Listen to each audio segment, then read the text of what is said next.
चलिए यहाँ से स्टार्ट करते हैं चैप्टर 2 प्राचीन बिहार का इतिहास। प्राचीन बिहार में जो इनको पार्ट में बांटा गया है वो पाषाण काल, वैदिक काल, महाजनपद काल और बौद्ध एवं जैन धर्म और मौर्य एवं गुप्त वंश में बांटा गया है। प्राचीन बिहार के स्रोत के बारे में देखते हैं। प्राचीन बिहार के इतिहास को जानने के लिए दो प्रकार के स्रोतों का उपयोग किया गया है, पुरातात्विक स्रोत एवं साहित्यिक स्रोत। पुरातात्विक स्रोत में हम देखेंगे पूर्व ऐतिहासिक युग के लिए मुंगेर, चिरांद, चेचर, मनेर एवं सोनपुर से ताम्र प्रस्तर वस्तुएं और मृद भांड प्राप्त हुए हैं। चिरांद सारण जिले में है, चेचर वैशाली जिले में, मनेर पटना में और एवं सोनपुर है वो सारण में है। मौर्यकालीन अभिलेख लौरिया, नंदनगढ़, लौरिया, अरेराज, रामपुरवा आदि स्थलों से प्राप्त हुए हैं। बाबर की गुफाएं राजगीर, नालंदा, पाटलिपुत्र, विक्रमशिला से प्राप्त स्मारक हैं। पुरातात्विक स्रोत इन जगहों से मिले हैं, बाबर की गुफाओं से, राजगीर से, नालंदा से, पाटलिपुत्र से, विक्रमशिला से। खुदाई से प्राप्त सिक्के, मनके और मूर्तियाँ आदि ये सब पुरातात्विक स्रोत के अंतर्गत शामिल हैं। साहित्यिक स्रोत में हमारे रामायण, महाभारत, पुराण, बौद्धिक रचनाएं जिसमें अंगुत्तर निकाय, दीर्घ निकाय, विनय पिटक जैसे भगवती सूत्र आदि प्रमुख साहित्यिक स्रोत हैं। इसके अतिरिक्त यात्रियों के विवरण जैसे मेगास्थनीज की पुस्तक इंडिका, फाहियान, इत्सिंग, हेनसांग के यात्रा वृत्तांत हैं। कौटिल्य के अर्थशास्त्र एवं स्थानीय लेखकों के विवरण से प्राचीन बिहार के इतिहास की विस्तृत जानकारी मिलती है। अब यहाँ से हम पाषाण काल देखेंगे। पाषाण काल के अंतर्गत प्राग ऐतिहासिक काल में मानव द्वारा पाषाण एवं पत्थर, पाषाण ही पत्थर होता है, का प्रयोग शिकार के लिए किया जाता था। पाषाण के प्रयोग करने वाले काल को पाषाण काल के रूप में या प्राग ऐतिहासिक काल के रूप में जाना जाता है। पाषाण काल के पत्थरों के प्रयोग एवं मानव विकास के आधार पर तीन भागों में विभाजित किया जाता है, जिसे पूरा पाषाण काल, मध्य पाषाण काल और नव पाषाण काल के रूप में बांटते हैं। पूरा पाषाण काल को भी 3 खंडों में बांटा जाता है, जिसको हम आगे देखेंगे।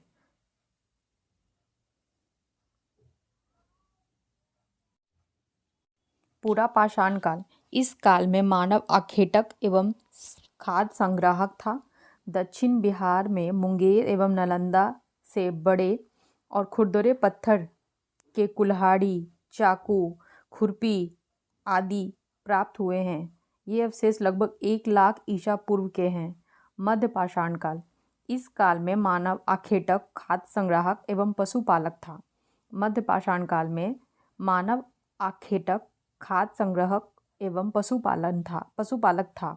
मानव द्वारा पहला पालतू पशु कुत्ता को बनाया गया था। दक्षिण बिहार में मुंगेर से छोटे आकार के तेज धार वाले औजार प्राप्त हुए हैं। ये अवशेष लगभग 4000 से लेके 10,000 ईसा पूर्व के हैं। नव पाषाण काल में देखेंगे, इस काल में मानव खाद्य उत्पादक हो गया था और मानव बस्तियों में निवास करने लगा था। नव पाषाण काल के अवशेष बिहार के मैदानी भागों से प्राप्त हुए हैं, जो चिरांद, चेचर, मनेर, सनुआर से प्राप्त पत्थर एवं हड्डियों के औजार हैं। कैमूर की पहाड़ियों, नवादा और जमुई से गुफा चित्र प्राप्त हुए हैं। ये अवशेष लगभग 2500 ईसा पूर्व के हैं। ताम्र पाषाण काल देखते हैं। चिरांद, सोनपुर, ताराडी, चेचर, मनेर, सनुआर आदि से ताम्र पाषाण काल के अवशेष मिले हैं। इस काल में पत्थर के औजार के अतिरिक्त ताम्र उपयोग के प्रमाण मिले हैं। ये अवशेष लगभग 1000 ईसा पूर्व के हैं। वैदिक काल के बारे में देखते हैं। आर्यों द्वारा स्थापित सभ्यता को वैदिक सभ्यता कहा गया, क्योंकि इस सभ्यता का इतिहास वेदों पर आधारित था। आर्यों द्वारा स्थापित सभ्यता जो थी वो वैदिक सभ्यता थी, क्योंकि इस सभ्यता का इतिहास वेदों पर आधारित है, इसीलिए इसे वैदिक काल कहते हैं, वैदिक सभ्यता कहते हैं।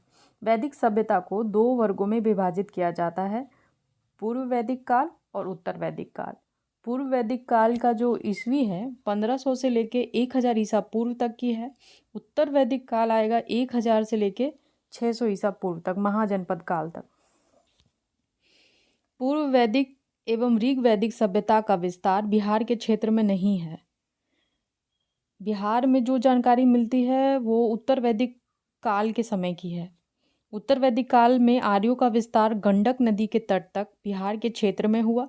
बिहार में भौगोलिक क्षेत्र की प्रथम चर्चा सतपथ ब्राह्मण लगभग 800 ईसा पूर्व की रचना में मिलती है। इसमें बिहार की चर्चा विदेह के रूप में की गई है, जो तिरहुत मिथिला क्षेत्र को दर्शाता है। ऋग वेद में बिहार को कीकट एवं व्रात्य शब्द से संबोधित किया गया है। वरा पुराण में कीकट को अपवित्र प्रदेश कहा गया है। महाजनपद काल। प्रारंभ में छोटे छोटे कबीले राजनीतिक केंद्र होते थे। कबीलों के आकार में वृद्धि के कारण राजनीतिक उत्थान हुआ, जिससे कबीलों का विस्तार जन के रूप में, उसके बाद जनपद के रूप में और तथा अंत में महाजनपदों के रूप में हुआ। मतलब पहले विस्तार जन के रूप में हुआ, फिर जनपद के रूप में और फिर महाजनपद के रूप में। इन जनपदों महाजनपदों का विस्तार उत्तर भारत में, पश्चिम भारत में एवं मध्य भारत में था। दक्षिण भारत में एकमात्र महाजनपद मिला था। ये महाजनपद ही भारत में राजनीतिक उत्थान का केंद्र बिंदु बना। 6ठी शताब्दी ईसा पूर्व में बौद्ध ग्रंथ अंगुत्तर निकाय एवं जैन ग्रंथ भगवती सूत्र में 16 महाजनपदों की जानकारी मिलती है, जो 16 महाजनपद इस प्रकार हैं। अब देख लेते हैं हम 16 महाजनपद कौन कौन से हैं। तो पहले हम महाजनपदों के बारे में देख लेते हैं, ऊपर से नीचे तक ये रहे 16 महाजनपद, और फिर ये इनका राजधानी और उनके क्षेत्र जो अभी वर्तमान बिहार में कहाँ हैं और अलग अलग जो राज्यों में कहाँ कहाँ इनकी अवस्थिति है। तो हमारा पहला महाजनपद है मगध, जिसकी राजधानी गिरिब्रज या राजगीर है, जो वर्तमान क्षेत्र बिहार के पटना, गया एवं नालंदा जिले में। दूसरी हमारी महाजनपद है अंग महाजनपद। इसकी राजधानी चंपा और वर्तमान जो इसकी भौगोलिक क्षेत्र है वो है भागलपुर, मुंगेर। फिर है हमारा वज्जी संघ। इसकी राजधानी वैशाली और इसका क्षेत्र वैशाली, मुजफ्फरपुर। काशी की राजधानी बनारसी, कौशल की राजधानी श्रावस्ती, मल की कुशीनगर, वत्स की कौशाम्बी, कुरु की इंद्रप्रस्थ, पंचाल की अहिछत्र, सुरसेन मथुरा, चेदी सुक्तिमती, अवंती महिष्मती या उज्जैन, मत्स्य विराटनगर, अश्मक पोतन या पोटली, कंबोज हाटक ये राजपुर, गंधार तक्षशिला और इसकी जो क्षेत्र हैं वो तक्षशिला की वो पश्चिमी पाकिस्तान एवं पूर्वी अफगानिस्तान, कंबोज की पश्चिमी पाकिस्तान एवं पूर्वी अफगानिस्तान, अस्मक की महाराष्ट्र, तेलंगाना, दक्षिण भारत का एकमात्र महाजनपद यही है अस्मक। मत्स्य की राजधानी विराटनगर और क्षेत्र राजस्थान, वर्तमान जयपुर। अवंती की राजधानी महिष्मती, क्षेत्र मध्य प्रदेश, उज्जैन। चेदी सुक्तिमती, क्षेत्र उत्तर प्रदेश, मध्य प्रदेश, ग्वालियर। सुरसेन राजधानी मथुरा, क्षेत्र उत्तर प्रदेश। पांचाल अहिछत्र, राजधानी उत्तर प्रदेश और इसका जो प्रेजेंट क्षेत्र है बरेली, बदायूं। कुरु इंद्रप्रस्थ और इसका जो क्षेत्र है वो दिल्ली। वत्स कौशाम्बी, इसका क्षेत्र प्रयागराज, वर्तमान क्षेत्र। मल राजधानी कुशीनगर और वर्तमान क्षेत्र देवरिया, उत्तर प्रदेश। कौशल की राजधानी श्रावस्ती, क्षेत्र है फैजाबाद, उत्तर प्रदेश। काशी की राजधानी वाराणसी और क्षेत्र है वाराणसी, उत्तर प्रदेश। वज्जी संघ बिहार, क्षेत्र है मुजफ्फरपुर, वैशाली। अंग राजधानी चंपा, क्षेत्र है बिहार, भागलपुर, मुंगेर क्षेत्र। 16 महाजनपदों में 3 महाजनपद का विस्तार क्षेत्र बिहार में था, जिसमें वज्जी संघ के अंतर्गत लिच्छवी आता था और इसका वैशाली, मुजफ्फरपुर क्षेत्र। मगध की पटना, गया, नालंदा क्षेत्र। अंग का भागलपुर, मुंगेर क्षेत्र। ये तीनों बिहार के अंतर्गत आने वाले महाजनपद हैं।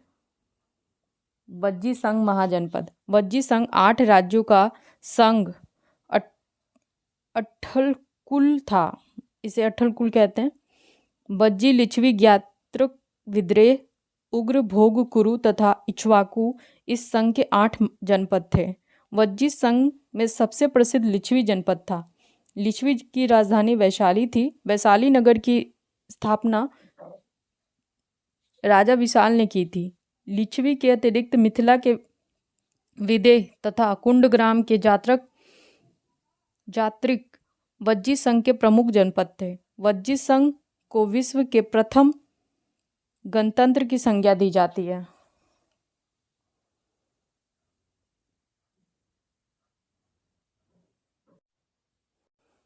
मगध महाजनपद। मगध राजनीतिक, आर्थिक और भौगोलिक कारण से सभी महाजनपदों में सबसे अधिक शक्तिशाली था। मगध की आरंभिक राजधानी गिरिवज राजगिरी थी। यह 5 पहाड़ियों रत्नागिरी, सोनगिरी, विभागिरी, उदयगिरी एवं विप्लांचल से घिरा हुआ था। मगध का विस्तार मुख्यतः पटना से गया क्षेत्र में था। मगध एवं अंग महाजनपद का वर्णन सर्वप्रथम अथर्ववेद में मिलता है। वज्जी संघ और लिच्छवी संघ मैप में दिखाया हुआ है यहाँ पे बगल में, और जो हमारा बिहार का साउथ एरिया है वहाँ मगध महाजनपद था, और जो साउथ ईस्ट एरिया है वहाँ अंग महाजनपद है, और हमारा नॉर्थ साइड में वज्जी संघ और लिच्छवी महाजनपद है। अंग महाजनपद। अंग महाजनपद का विस्तार भागलपुर एवं मुंगेर के क्षेत्र में था। अंग महाजनपद की राजधानी चंपा थी। अंग के अंतिम शासक ब्रह्मदत्त को हराकर मगध शासक बिंबिसार ने अंग को मगध में मिला लिया था। अब यहाँ से हम मगध का उत्कर्ष एवं उसके राजवंश देखते हैं। मगध की स्थापना बृहद्रथ ने की थी। बृहद्रथ का पुत्र जरासंध इस वंश का सबसे प्रसिद्ध शासक था। जरासंध को भीम ने द्वंद्व युद्ध में पराजित कर उसका वध कर दिया था। इसका वर्णन महाभारत में मिलता है। मगध के उत्कर्ष के कारण। मगध की प्रारंभिक राजधानी गिरिवज 5 पहाड़ियों से घिरा हुआ एक सुरक्षित क्षेत्र था। मगध नदियों से घिरा प्रदेश था, जहां उर्वर जलोढ़ मृदा उपलब्ध थी, जो कृषि की दृष्टि से अनुकूल थी। मगध में नदियों के जाल के कारण सिंचाई एवं यातायात की सुविधा उपलब्ध थी। मगध के अंतर्गत छोटा नागपुर क्षेत्र खनिज संसाधन, वनों की लकड़ी एवं ताकतवर हाथियों से परिपूर्ण था। बृहद्रथ वंश का अंतिम शासक रिपुंजय था।